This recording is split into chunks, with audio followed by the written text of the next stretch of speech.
Hi everyone, today we are going to look at extraction of aluminium, and we need to look at how aluminium is extracted and what it is used for.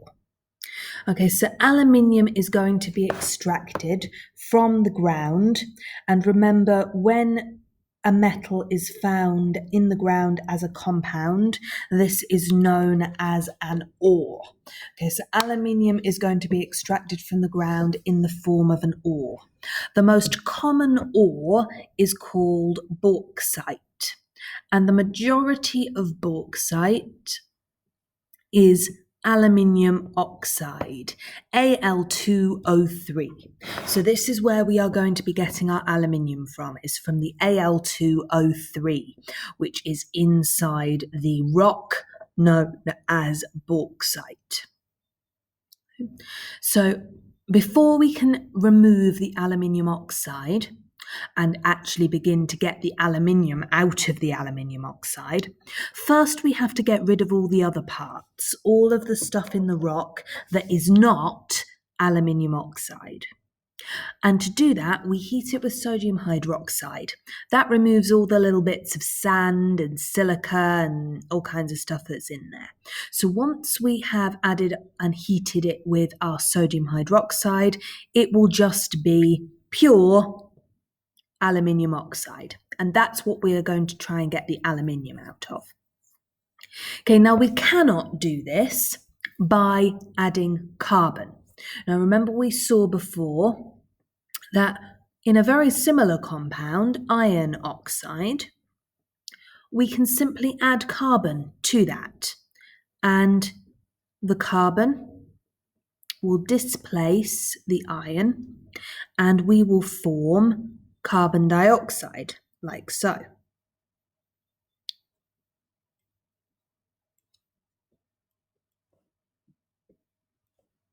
Why can we not do this with aluminium? Why is it not possible to extract aluminium with carbon? Pause the video here, have a think, try and answer that question in your head.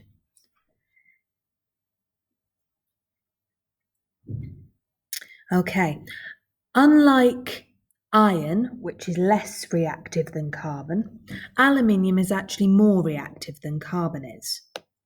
And because it's more reactive than carbon, carbon is not able to displace aluminium from the aluminium oxide. It cannot reduce the aluminium. Now look at this and we can see what we're talking about. The iron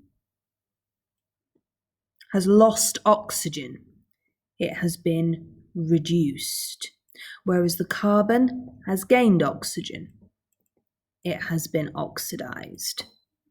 Okay, so aluminium, we can't do this kind of process. Aluminium being more reactive than carbon means that this will not work. Carbon cannot displace aluminium from aluminium oxide, which is why we've got to do electrolysis. That's the purpose of the electrolysis.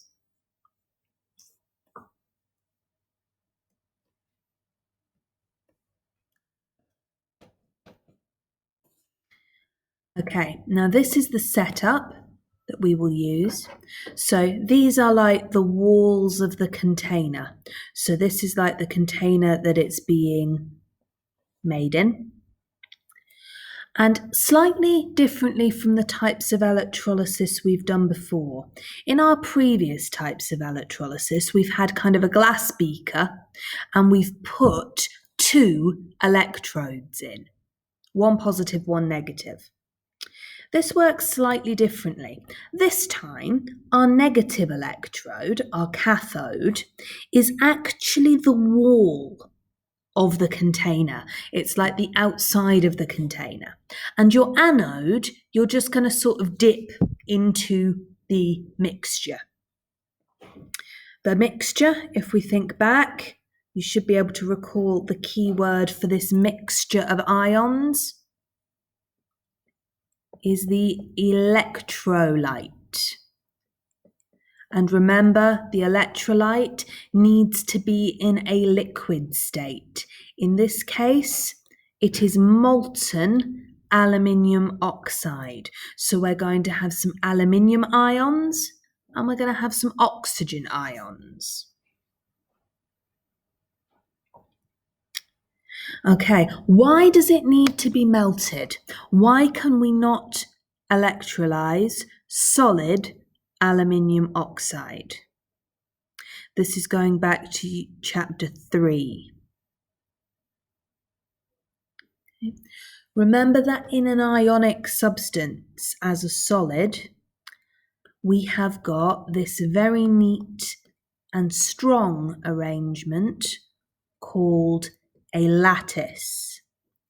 And because there is a lattice of positive and negative ions held together by strong ionic bonds, the ions are not able to move when it's a solid.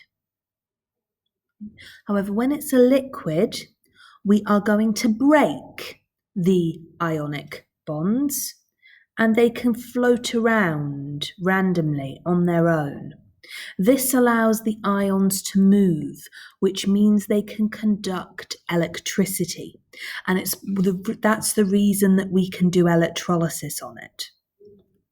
So in order to do that, we're going to need to heat up our mixture until it melts to allow those ions to move. Now, the melting point of aluminium oxide is about 2000 degrees Celsius. Pause the video here and have a think about why that might be a problem. Okay, so it's a problem for several reasons. The first is that this is going to require a lot of energy. And there's several problems with that. The first is that's going to be very expensive. You've got to pay to heat it up that much. And the second is that our energy usually comes from burning fossil fuels. And that leads to all sorts of other problems, especially to do with greenhouse gases and global warming. So there's a couple of different issues there with the melting point being so high.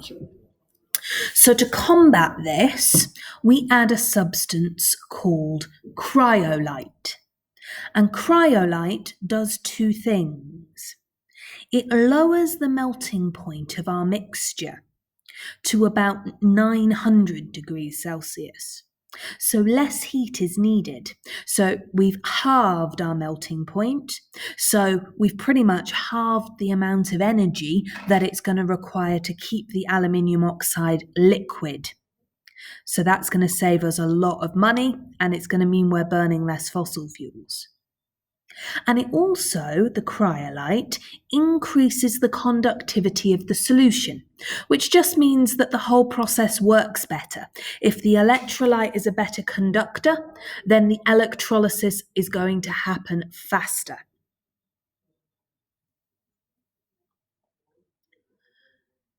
Okay, so as we've seen previously with our electrolysis, we're going to see the opposites attract.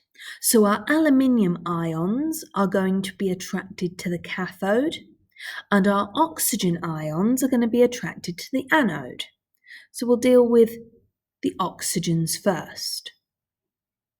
Okay, so the oxygen ions are going to be attracted to the anode. When they get there, each oxygen ion is going to lose 2 electrons to become an oxygen atom. However, as we know, oxygen is a diatomic compound. It never goes around on its own. It's always in pairs. So it's actually going to make O2, which means I'm going to need 2 ions at the beginning. And in total, each oxygen will lose 2 electrons. So overall, I'm going to lose 4, 2 from each of the 2 oxygens. So this is my half equation for what is going to happen at the anode. 2 oxygen ions are going to lose 2 electrons each, 4 in total. and those electrons will be given to the anode, and then my oxygen atoms will pair up to form oxygen molecules. Now, those two oxygen molecules are going to then react with our carbon anode. Because the anode is so hot in this process, the carbon is going to react with those oxygen molecules to form carbon dioxide, like in this equation here. Okay? Which means that my anode is gradually going to disappear. It's going to effectively burn, and it's going to get smaller and smaller and smaller. So you find in this process with aluminium oxide that you have to replace your anode quite regularly because it's going to burn away. Probably if we were doing this on a really big scale, we'd probably have to replace our carbon anode every few weeks in order to make sure that there is enough carbon there for it to work. Okay, and then at the cathode, we've got our aluminium ions. They are Al3 plus ions. The 3 pluses have disappeared here. I see why. No, ignore that. Okay, so the aluminium 3 plus ions, they are going to want to gain electrons, and they're going to become aluminium.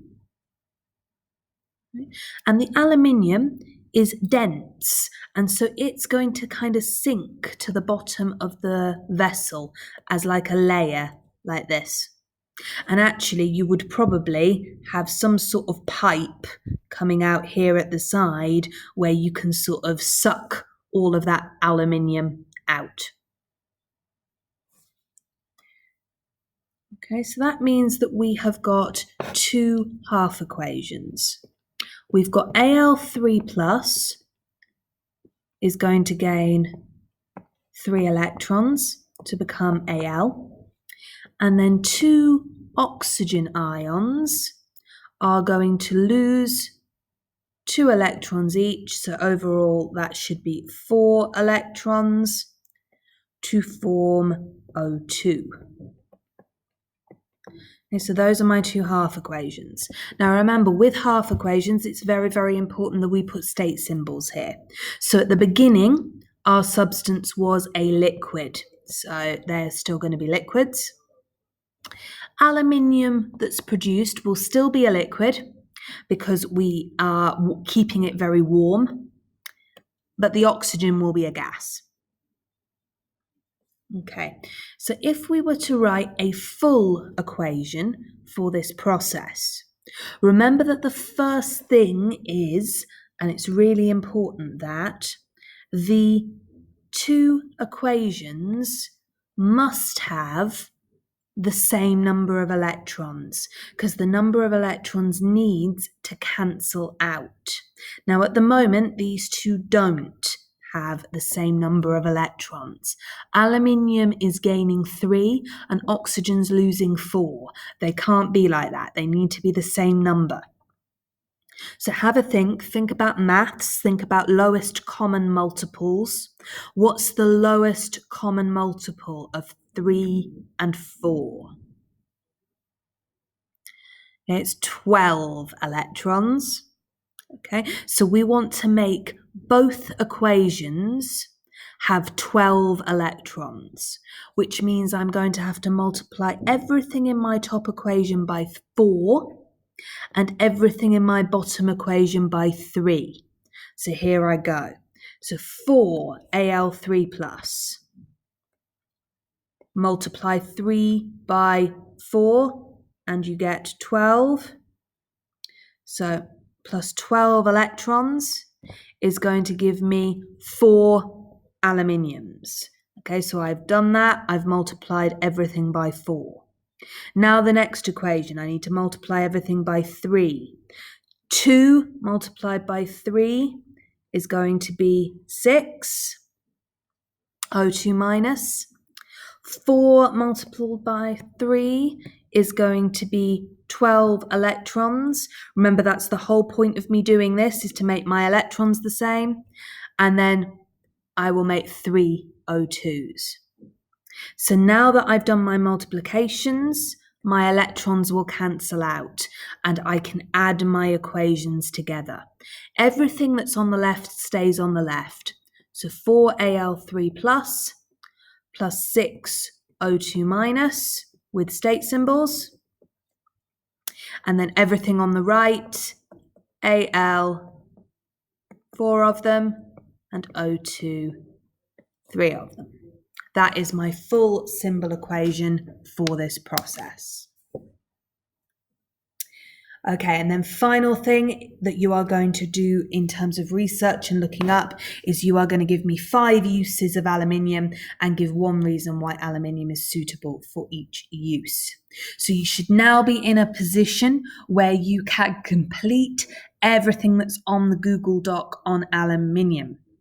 Okay, please send me any questions on the Google Classroom if you have them, and I will be on Zoom for at least part of this lesson. Please check the actual lesson to have a look at what time I will be there. If you've got any questions, you can bring them to that Zoom session.